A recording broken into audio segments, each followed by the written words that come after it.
Good morning, everyone. Welcome to Ona Highlight today. Thanks for coming. I'm talking about AI application in water resources management, specifically in grazing land today. About a month ago in Field Day, I had a talk and I was mentioned about um, mentioned about the AI research that we are conducting here at Range Cattle Research and Education Center. Today, I'm going to share some of those results with you. So before I start, the work I'm presenting is a team effort, and I acknowledge the work of my PhD students and my master's student. So the work that I'm presenting today mostly are like research conducted as part of PhD work of Sayed and Saba. So the picture you're seeing here, because I heard someone ask, where is it? This is the Lupa Preserve. We took this picture in September 2024. I have the actually the text or like the source of the photo, but that's not very quite observable here. So let's start. So since establishing the program of hydrology and water quality here at Range Cattle Research and Education Center, one of our central goals has been to support sustainable water resources in grazing land and to reach to a plan to have a sustainable water management as well as the land management. So for the long-term health of grazing land and ranch lands and agricultural lands that we have here. So for that purpose, as you can see here, we laid out a clear roadmap based on three foundational phases. The phase one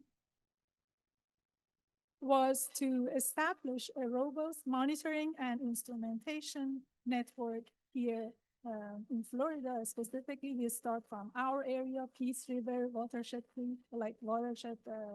basin, and also the South Florida. So I was saying I established this program from 2022, 3 years ago since establishing this program, which is called hydrology and water quality at Ona, at RC-REC here at Ona. One of the central goals has been to support sustainable water resources management and the long-term health of grazing land and agricultural farmlands and ranch lands here in South Florida. So for that purpose, to achieve this goal, we have laid out a clear roadmap based on the three foundational phases. The phase one of our research started by establishing a robust monitoring and instrumentation network. We started here in South Florida from our center, and also we covered part of the Lupa, which I'm going to explain later. The existing condition evaluation was the phase two of this our research here at ONA. So it is about conducting long-term evaluations of common practices and scenario analysis here in grazing lands. The phase three was about implementation. It's to translate the next phase. We are going to translate our findings into practical implementation strategies on the farm or on the ranch. So we started, as I mentioned, by building a foundation about like installing monitoring stations to gather key hydrological and water quality data everywhere in the South Florida. We started with collecting data first before installing any station. We have looked at we did a literature review. We have looked at the existing data. So we started with collecting data from available sources as much as possible. Like we have done a very comprehensive search and background review. So I meant like we have looked at different organizations that collect, for example, this is just an example of two types of data, groundwater and surface water. Groundwater is about water level and water quality data existed in the wells, and the hydrometric stations, or the ones which is So groundwater wells are presented by green, and the red ones are about hydrometric stations, which is about the flow in the river. So we have looked at different organizations that collect groundwater or surface water flow, such as USGS, water management districts, and everywhere that you think of.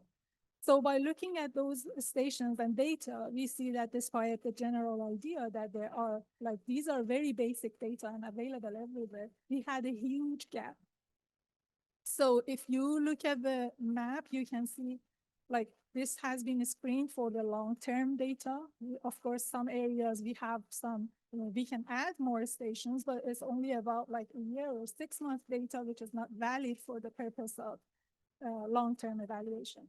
So you can see a huge gap in the state of Florida regarding the groundwater level, groundwater quality, and surface flow. So to date, our program, we have installed more than 35 monitoring stations across the Florida. The instrumentation network conducted in 2 research centers, like our research center and also the Lookup Reserve. So this network is like active. These 35 stations are active and we are collecting data, and this network enables us to collect a wide range of data essential for understanding and managing water system in this landscape. This was about whatever I talked about so far was about the first phase, which we started almost 2-3 years ago. So, but this is an ongoing phase, and we have like, this is an ongoing phase, and also, like, since we continue doing the water collection, data collection, we launched the second phase. So the second phase was about like the modeling or the long-term evaluation, which is possible. The most common tool for that purpose are models. So here it's like wide range of like modeling practices that we are conducting in this flowchart. I just wanted to present models, but as we know, model could be very useful tools and efficient. It has been used, if it has been used properly. In our research, we use various modeling techniques, like to simulate important hydrologic and water quality data. So as you see, one part of this flowchart is about like numerical model. We have used numerical model, physically based model. We are using wide range of AI and machine learning model for various purposes, not only for forecasting. So I'm going to explain a little bit more in this presentation as much as the time allows me. So as you see, the key focus of our program, one of the key focuses of our program became harnessing the power of AI in managing water resources in agricultural area. So I talked about modeling. So while expanding, so one of the goals and one of the important goals and objectives of this modeling study was to provide a tool. Eventually we wanted to, for a purpose, we want to model. It's like providing a tool to simulate water systems, evaluating the effectiveness of common practices, which are very common and like applied here in South Florida. Just evaluate those to be able to see their impacts on environment. By environment, I mean like the water level, water quantity, and water quality. So this is like about both surface water and groundwater. So we want to see what's going on by applying those DMPs or common practices here. What's going on in both surface, river network, ditches, lakes, as well as the groundwater, the underlying superficial aquifer in Florida. So I think I just explained it a little bit. Yes, hydrologic and numerical modeling make us able to simulate the water system and predict how the system can be affected by changes in the environment or in the changing the stresses. So the defining or proposing different best management scenarios, different alternative scenarios are important. And also one important thing after like one of like we do model, but the important outcome coming from it is to prioritize the practice that we want to apply. So this was about numerical model or physically based model. Now AI modeling techniques has been used or could be used to simulate and forecast groundwater, my apologies, and surface water. I just missed the word surface water here, parameters. So AI research here in our center, in our program, we have like so far, we have AI research started. I categorized in the based on the application, based on what we do, application and outcome of the work, to make it like more, more understanding why we are using them and for what purpose we have used them. So one of the focuses is AI as a forecasting tool. This is about like we have data, we have gap in data, we have data, but we wanna simulate the future condition. This is about it, forecasting tool. AI could be used as a forecasting tool to predict water quality, hydrology, and environmental conditions. The second purpose here is AI for risk assessment and vulnerability analysis. This is like about risk assessment mapping or looking at different conditions, vulnerability of system, environmental system or water system is something important. And for years and decades, those have been generated using traditional methods. But now we want to see how we can use AI for this purpose. And this is one of the research areas here that we are doing instead of using traditional methods. We want to use AI. We are using currently AI, and it's been a successful tool to present those. The third focus is about like, this is an ongoing work. It has already commenced. We started the work. But it is about like eventually the research that we are doing, we are conducting, we want to be able to present it or to be useful for stakeholders, for landowners, for our people here. So AI-powered this decision support platform is the next step, which is like we started to work on. And this is like by conducting this, by completing this, we are going to deliver a tool to stakeholders, just give them insights directly for farmers, for ranchers, or stewards of lands to they can make informed decisions, help them to make informed decisions. So I talked about 3 different areas, and from like I'm gonna very briefly talk about like going to explain what we have done and share the results with you for area 1 and 2. And as I mentioned, area 3 is something that we are working on it. So AI as a forecasting tool, we have used AI tool, AI models for different purposes, like when it comes to forecasting. So our team here, Sabo and Sayed, we have published 4 and 5 papers, like published or in the process of publications about AI as a forecasting tool. All of them are focused in this area. So we have looked at soil moisture, we have looked at soil temperature. We have a big research on surface water and groundwater, and ability of AI to be a forecasting tool for that purpose. We have looked at the water quality. At this time, we only looked at nitrate and surface water systems in the river basin of Peace River. We have completed that research. We are looking at turbidity, and we are looking at red tide. These are something ongoing. But anyway, so between those, I have selected surface water discharge and groundwater elevation in superficial aquifer upload the results to be presented.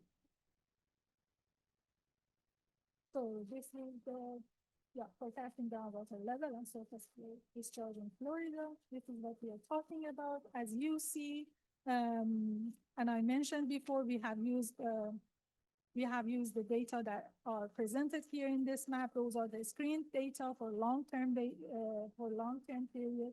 We have used numerical models before talking about AI. One of the things about AI is like, we don't want to use AI as a tool like blindly. We want to have like, if we want to use AI, first we have to have a reason why we are doing it. And the second, what research question we are answering, and why we are doing that with AI, since we have done it, like we've been able to do it traditionally or conventionally with another type of method. Why now is going to be, AI is going to be, to come in the picture. So for that purpose, like to, our research, like before we do AI, we have used various numerical models in Florida in 3 different sites. Like we have used a groundwater model, numerical model in Buck Island Ranch. We have used one PC swim model in the Luca Preserve, and we are applying SWOT model in Peace River area. So we went through for doing modeling. Those are big models. Very advanced techniques of modeling has been applied. For that purpose, we went through a comprehensive background review, data analysis. So we have deployed conceptual model for the modeling purpose. All these study and all these modeling work, it gave us a solid understanding of the fundamentals of the hydrology and hydrogeology of the area. So we faced with some challenges in using those models. We faced with some challenges, like in the application process. One of the big challenges was about lack of data, which we have talked about it. These models are very expensive also. It's very time consuming, expensive, both in in cost, and also it's like very knowledgeable, trained users are needed to sit and use the model. So those are expensive, and so this is another limitations of the model. So the idea of using AI then has formed here. Like we thought that AI possibly could help in terms of different issues that we are facing. Using AI could help us to, like, in terms of lack of data, because it's often unnecessary to explicitly include all the parameters into the AI techniques or AI models. And timing is another thing that AI models could significantly accelerate or speed up the modeling process. So we have conducted a larger scale analysis across the entire state of Florida. And then we have selected 4 different AI models. The long short-term memory, which is LSTM, one of the famous models of AI, neural basis expansion analysis for interpretable time series, which is it's called NBEATS, and neural hierarchical interpolation for time series, which is NHITS, and transformers. Those are the 4 types of AI techniques or models that we have used. So we have I'm not going through the models and explain what they do, what they don't do, because those are something that you could study, but like in any paper, basic paper. But we chose these models based on few things. Like we have looked at the previous work and the areas that these specific models has been applied, they have been applied. We have looked at the limitations of the models. We have looked at like which one gave the better results. And some of them are the first time using in water resources area. But the reason that the knowledge behind it, or the reason that we picked these models are like, we have looked at the similarity between the water resources research and also the type of the research that they have been applied for before. So we have chosen like LSTM, NBEATS, NHITS, and transformer for predicting surface water and groundwater levels, because they efficiently handle the complex, nonlinear, and multi-scale temporal patterns which is a very typical thing in hydrogeology and hydrology system. So Then we have like, this is the explaining of these model. I'm gonna skip this slide. Then I'm gonna show you the results of the model. This is like, we got a very acceptable or high performance results using all the models. But between those models, if you look at the water elevation, one of them, which is called NHITS, was the best model. And for the surface flow, for surface discharge or flow in the rivers, NBEATS was the best model. So these results of this study demonstrated that deep learning, by the way, these are AI. I'm talking about AI techniques or AI model, but these are deep learning models, which is kind of AI models. They performed very well consistently across the stations in Florida in capturing the dynamics of both surface and groundwater data, or like the level and flow. So, and if you look at the map, you can see like in each station, which model is the best. That was useful for us because like later on when we developing the tool, we select which model for which area a stakeholder should be able to run it. So the stakeholder, like that tool that we are going to develop is like specifically to be used, like designed to be used for non-expert. So they don't need to know about the AI methods. They don't need to know which AI method in what area performing well and why. But in the tool, we can, using this research, we can present for each area appropriate model.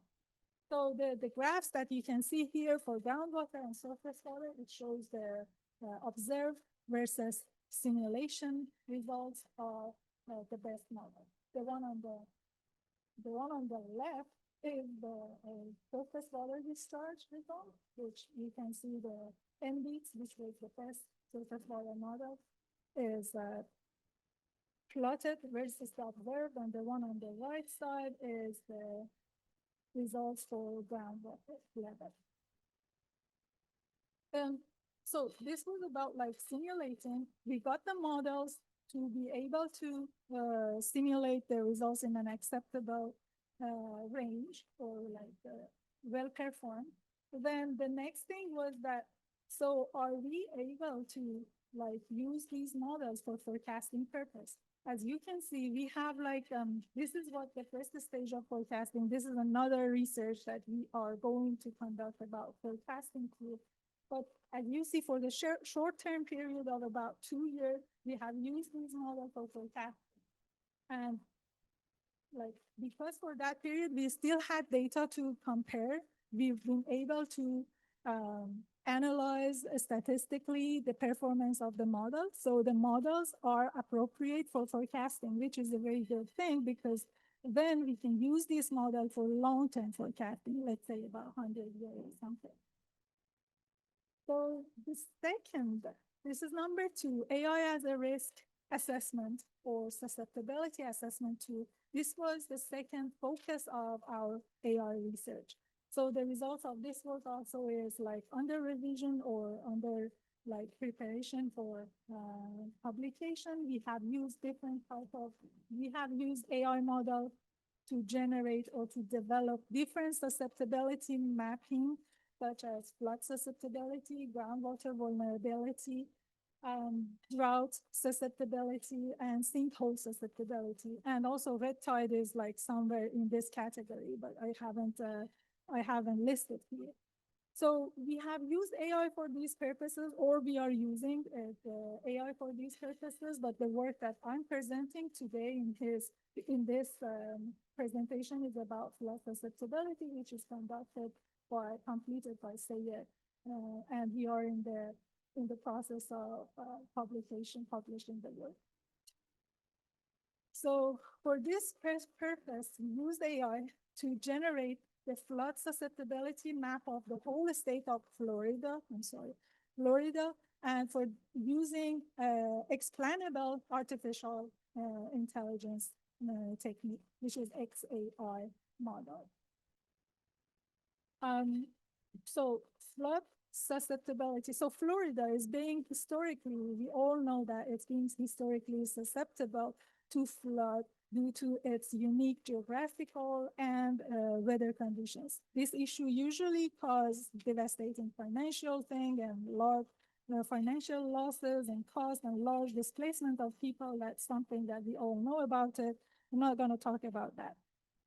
Flood susceptibility maps in general is initially have been developed for many years ago.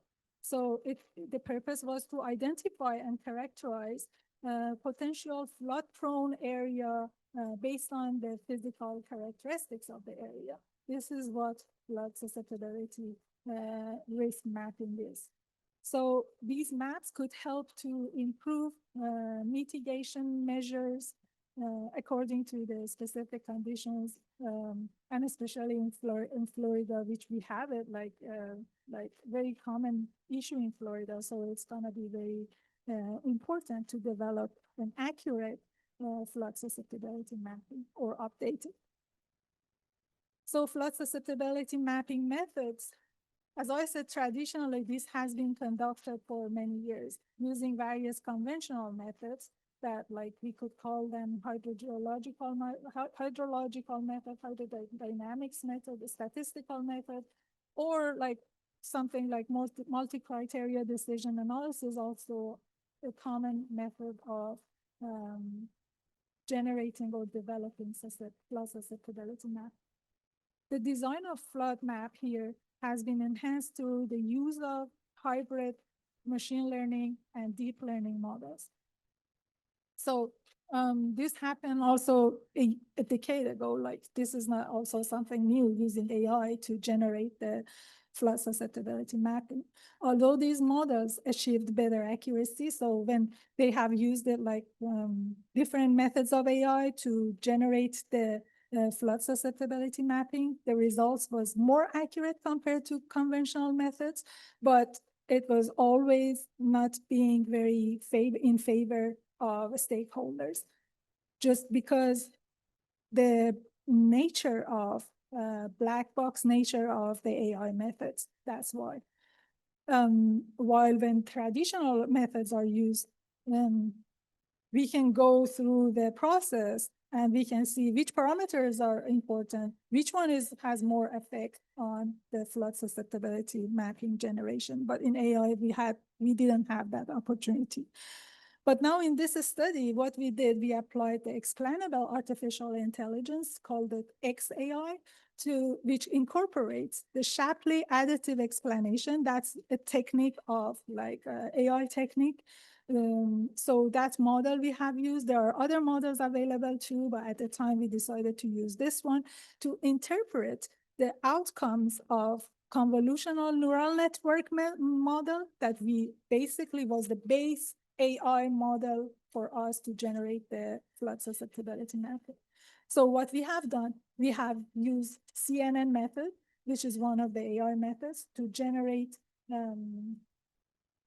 like along with the image processing work that we have conducted, to generate the map, the basic map. And then using the SHAP model, we have been able to interpret the results. So it's not like just to cover or to solve the issue of AI black box issue, has been actually resolved a little bit.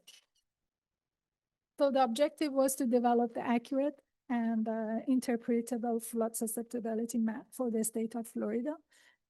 For this purpose, first we did like traditionally we have developed a flood susceptibility map.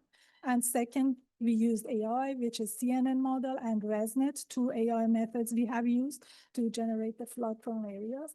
Number three, the next stage was to interpretability of the model was developed. And then the key factors which influencing the flood area or susceptibility area in Florida was analyzed.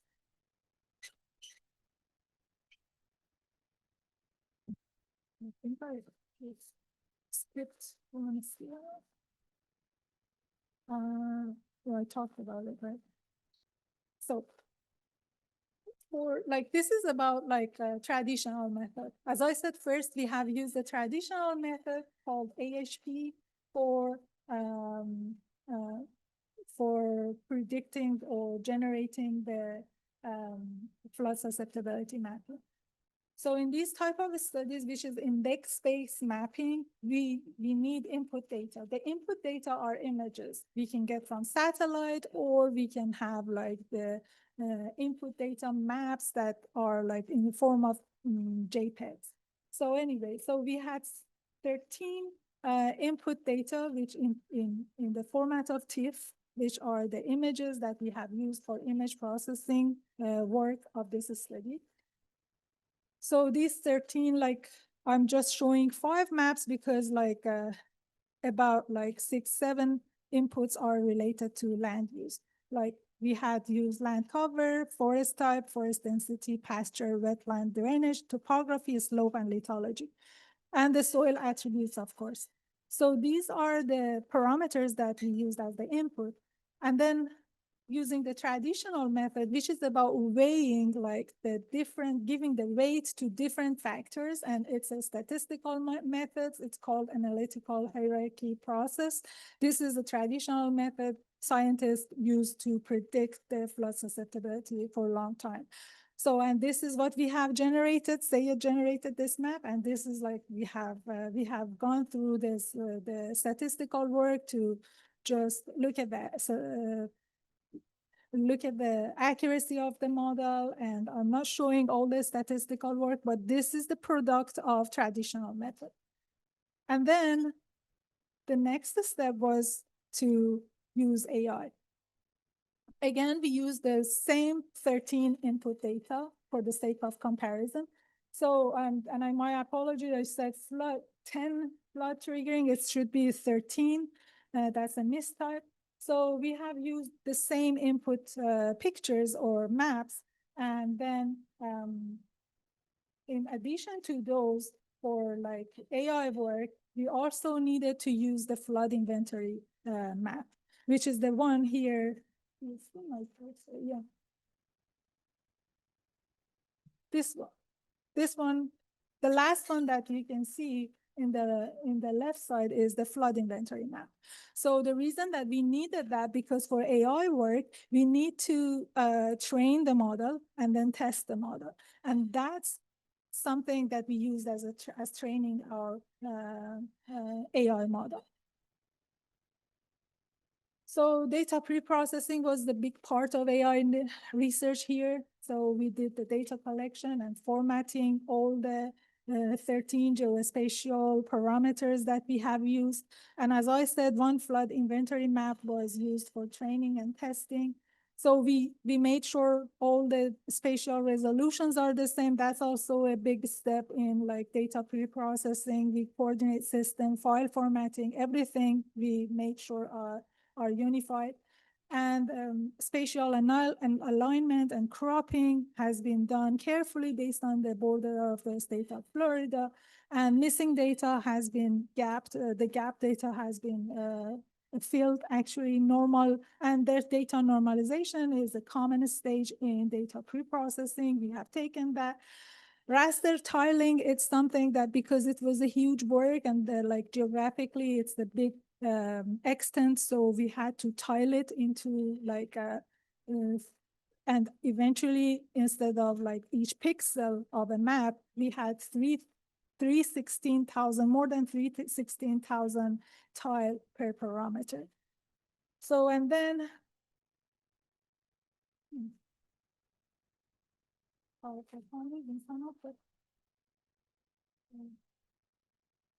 Andrea, some of the slides are. So anyway, I just the order has changed, but I know which one is first. So we have used 2 different methods. One was CNN, one was ResNet. And again, I'm not going through the architecture or like the what these models are. These are something like about AI models that we can study in publications or in like scientific books. So these two models has been used, and eventually we have like trained the data and the test the data.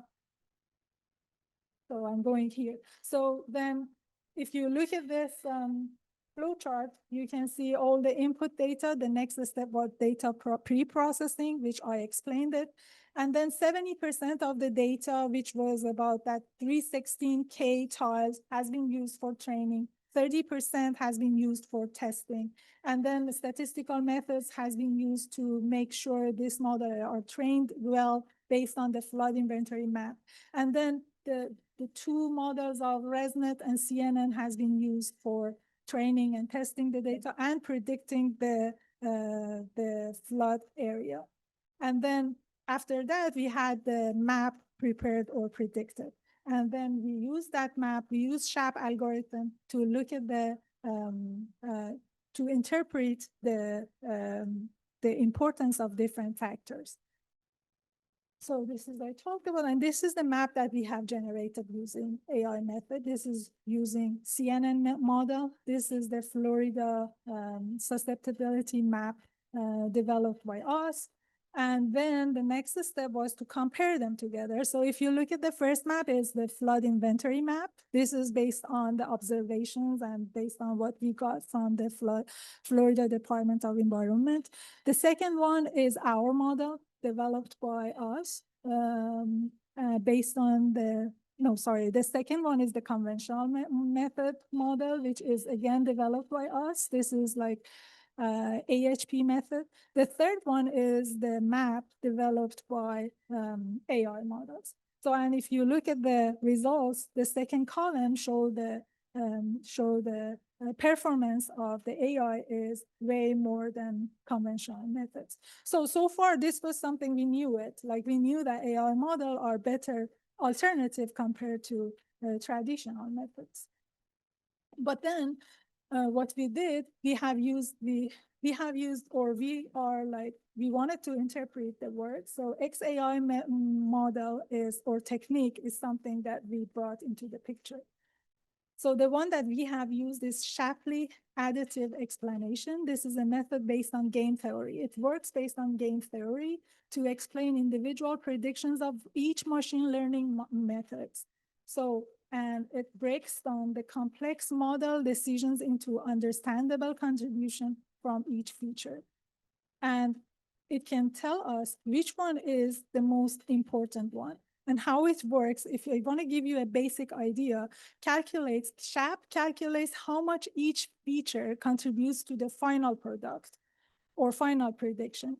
It does this by checking what happens to the prediction when each feature is added or removed. So it's like first remove it, first add a feature and see the impact, then remove it, and then see what happened. This is the basic idea about SHAP. So, and the step-by-step process is like, think of features like land use, soil, and everything that we entered, those 13 parameters, for example, are all players in our game. And then game is the model prediction. So, which is in this case, in our research, is the flood risk area.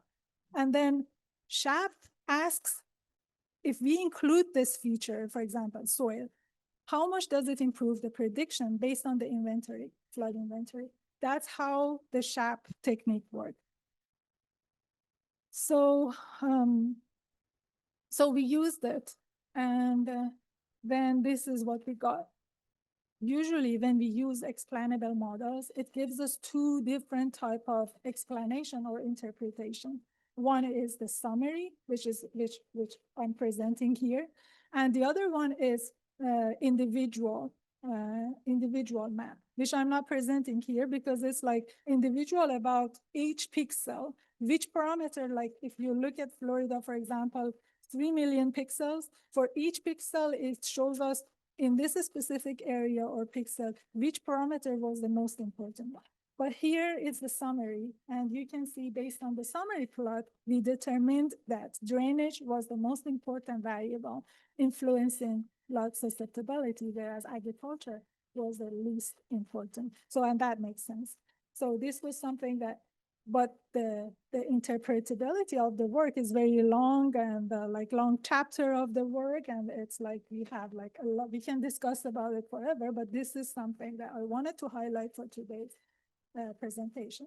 So the findings of this study, if I go to finding, as I said there, and my apologies, the order of the slides has changed. I don't know what happened to this computer, but I have to just, before I go to the findings, I wanna just explain this slide.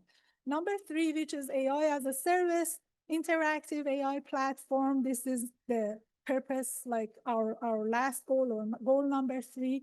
So we wanted to present or to develop an AI platform which we could view AI generated maps, which is so far are about the susceptibility maps and risk assessment maps, which are AI driven maps we generated in our research center, our research group.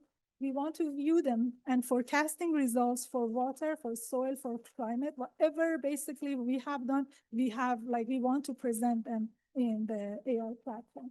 This is the stage we are. As you see in this map, this is a screenshot of our platform, which if you go to Florida, if you zoom on the Florida state, you can see all the, for example, stations.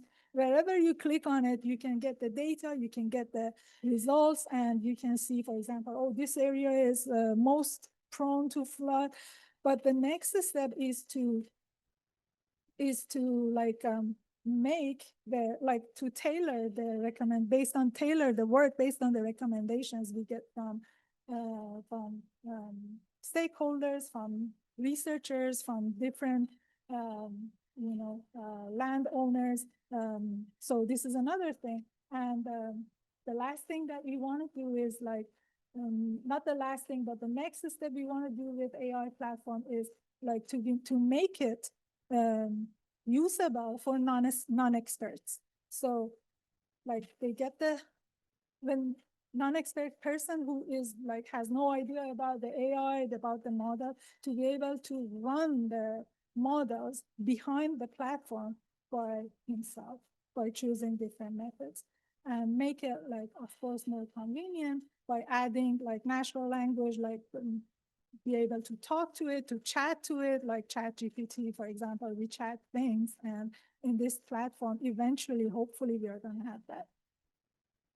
So that was about my research here, our research here in Range Cattle Research and Education. Again, I thank to all my team and for very very great work. And yeah, thank you very much, everyone, for your attention.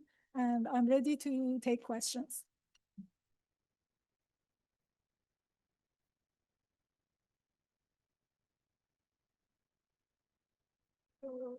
Andrea, how can I see the online questions? Oh, okay.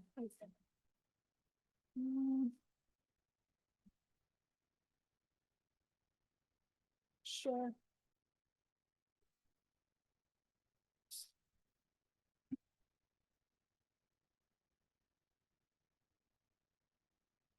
The sources of.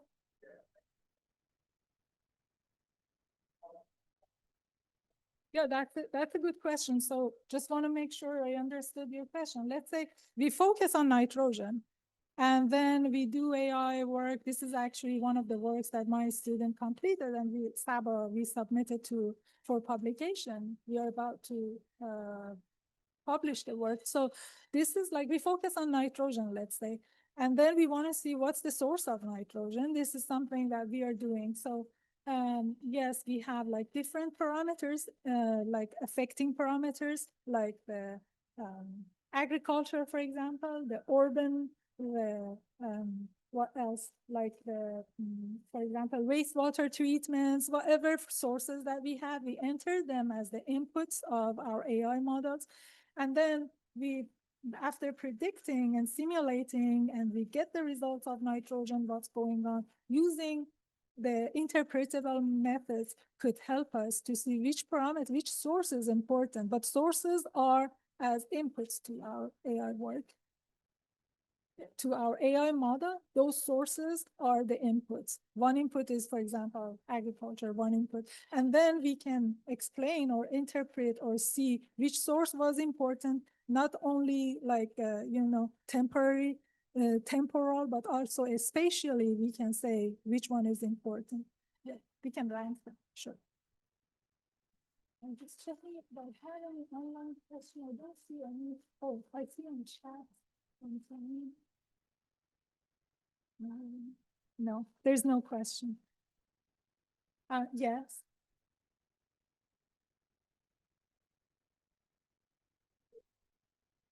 Yeah, I think you're talking about this one.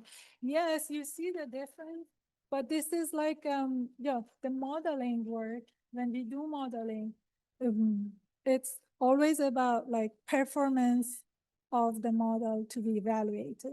So there are like a comprehensive rules and guidelines, and like what number statistically is like, we can decide the model performed well, at what number statistically we reach the model is acceptable, where it's performed well, and then it's excellent, and our models, AI models, like ranked in the highest performance level. So yes, all the time you cannot completely, corresponding the results, the prediction onto the observed. Yeah. Oh, this is the most calibrated version. And believe me, this is like very high performance results of ML. Yeah. Yeah, you can continue. Calibration is a process that I always talk to my students about. It's like something you can continue forever. You can do calibration, but when you reach a certain point, this is better to like go based on the, guidelines, and if just announce what's the performance of your model.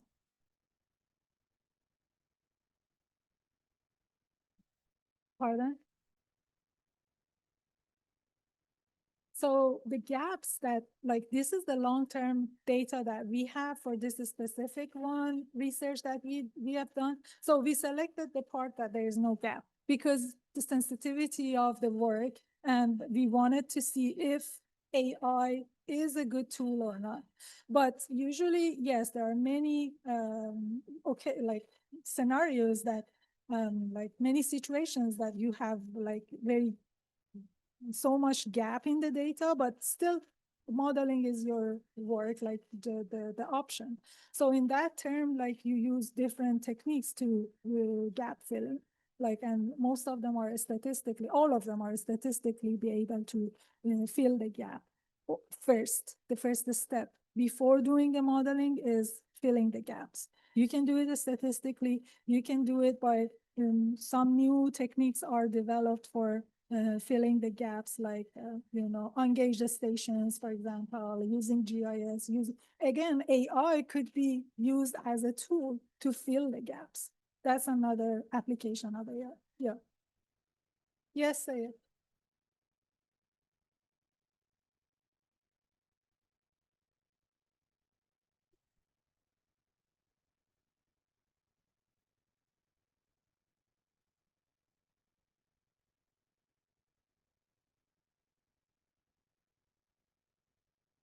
So he's talking about the names of AI models. Those are the names that he's just listed. Some of them, like, very good in predicting, in filling the gaps. Thank you, Sayed. Any other question?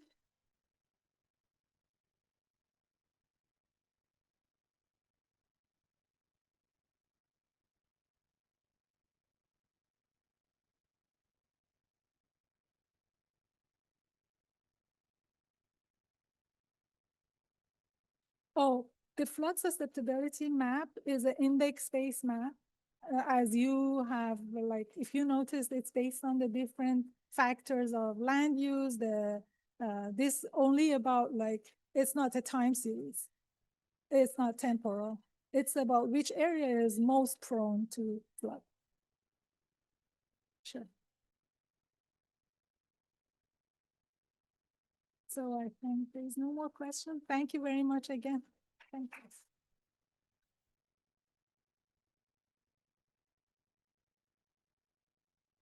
you. Okay. Going all the way to the end. I can get there. We have a few. Oops, go back. Okay, so I will read this for you since it looks like it's not seeable. Our next ONA highlight is going to be June 10th, and that one, our presenter, Dr. Vendramini, is going to be here by Zoom. He's going to be talking about fall fertilization of warm season perennial grasses. And as always, whenever I send you the link to the recording of today's ONA highlight, I'll include the information if you might like to register for our next Zoom. This program is actually happening tonight over in Lake Placid, the Ag Resource Hub. And program topics look really good. And there is no charge. This is a free event for the public. If you would like to attend, though, I highly recommend that you register, or you can reach out to Alexandra there at the phone number and email on the flyer. This event is the Cattle Breeding Season Management Webinar. So this is a Zoom event, and it's in the evening from 6 to 8 on June 3rd. There is no cost to attend. So I'll also, as always, I'm sorry I didn't mention this at the beginning, any of these programs I'm mentioning, I'll share these flyers to you as well whenever I share the recording. LAX 2025 is a Landowner Assistance Expo. This event is taking place in Sebring on June 10th from 8:30 to 2:30, and the registration is free, but they do ask that you register. So you'll want to get in there on that if you want to attend. Our youth field day is set to happen next Thursday. And presently, I think we have about 17 spots left. So if you'd like to attend, you'll really want to register soon. Or if you know any students ages 8 to 18 that would like to come with a parent or a guardian, they'll want to do this soon. Also, the t-shirt design contest, this is open to adults and students. All ages are welcome to contribute, and that is due by June 3rd if you'd like to try for that contest. I'll also include the release and waiver entry form for that with everything else that I'm going to share with you.